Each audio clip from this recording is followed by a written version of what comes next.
Perkenalkan, nama saya Julita dari kelas 12 akuntansi. Pada hari ini saya akan membawakan renungan singkat. Tetapi sebelum kita mendengarkan firman Tuhan, alangkah baiknya kita berdoa terlebih dahulu. Mari kita sama-sama berdoa. Allah Bapa kami yang bertata di kerajaan surga, terima kasih untuk hari ini. Sekarang kami akan mendengarkan firman-Mu. Semoga firman-Mu ini bisa menjadi pedoman bagi hidup kami. Hanya ini doa anak-Mu, di dalam nama Yesus kami suruh berdoa dan mengucap syukur. Amin. Jadi judul renungan saya yaitu pertemanan dalam pergaulan. Ayat intinya terdapat pada Amsal 22 ayat 24 sampai 25 yang berisikan, jangan berteman dengan orang yang lekas gusar, jangan bergaul dengan seorang pemarah, supaya engkau jangan menjadi biasa dengan tingkah lakunya dan memasang jerat bagi dirimu sendiri. Nah, dari ayat ini, dalam pertemanan itu mempunyai pengaruh yang sangat besar dalam kehidupan kita. Siapa yang paling sering ada di sekitar kita, sedikit banyak akan membentuk cara kita berbicara, mengambil keputusan, bahkan membentuk sifat kita. Makanya, ayat ini mengingatkan kita, jangan berteman dekat dengan orang yang lekas marah. Ayat ini tidak sedang berkata kita harus memutus hubungan dengan semua orang yang emosinya besar. Tuhan mau kita mengasihi semua orang, tapi ada perbedaan antara mengasihi dan membiarkan diri kita terpengaruh. Kalau kita terlalu sering berada dalam lingkaran yang penuh amarah, hati kita akan ikut terbiasa, bereaksi dengan cara yang sama. Sifat marah ini seperti api.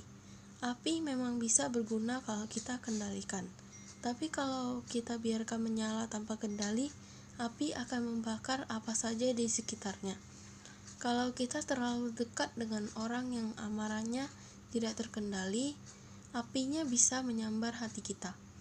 Ilustrasi sederhananya, bayangkan kita menaruh segelas air jernih di sebelah segelas air yang penuh warna.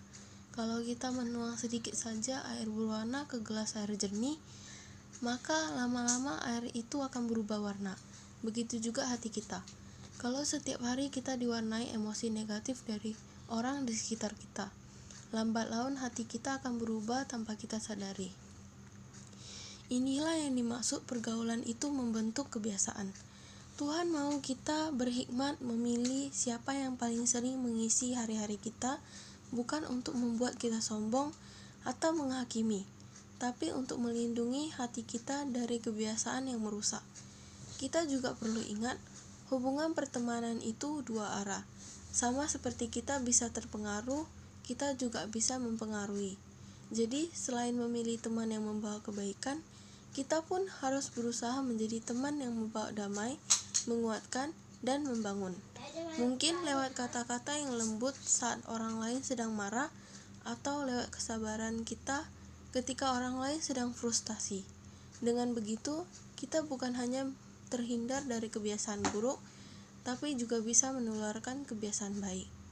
Yesus sendiri memberi teladan, Dia mengasihi semua orang, bahkan mereka yang keras kepala dan emosinya meledak-ledak. Tapi Yesus tidak membiarkan sifat-sifat buruk itu membentuk hatinya. Dia tetap teguh dalam kasih dan kebenaran. Itulah yang juga harus kita lakukan. Mengasihi semua orang, tetapi tetap menjaga hati supaya tidak terbawa arus yang salah. Kesimpulannya adalah, pergaulan dalam pertemanan menentukan arah hidup kita. Kalau kita dekat dengan pembawa damai, kita akan ikut membawa damai. Tapi kalau kita terlalu dekat dengan orang pemarah, kita beresiko ikut kehilangan damai.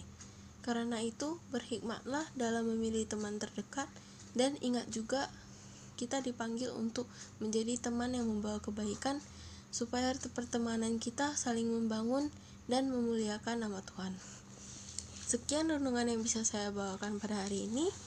Mari kita tutup dengan doa. Mari kita sama-sama berdoa. Allah Bapa kami yang bertata di kerajaan surga, terima kasih untuk hari ini. Sekarang kami sudah mendengarkan sedikit firman-Mu. Semoga firman-Mu ini bisa menjadi pedoman bagi hidup kami. Hanya ini doa anak-Mu, di dalam nama Yesus kami suruh berdoa dan mengucap syukur. Amin.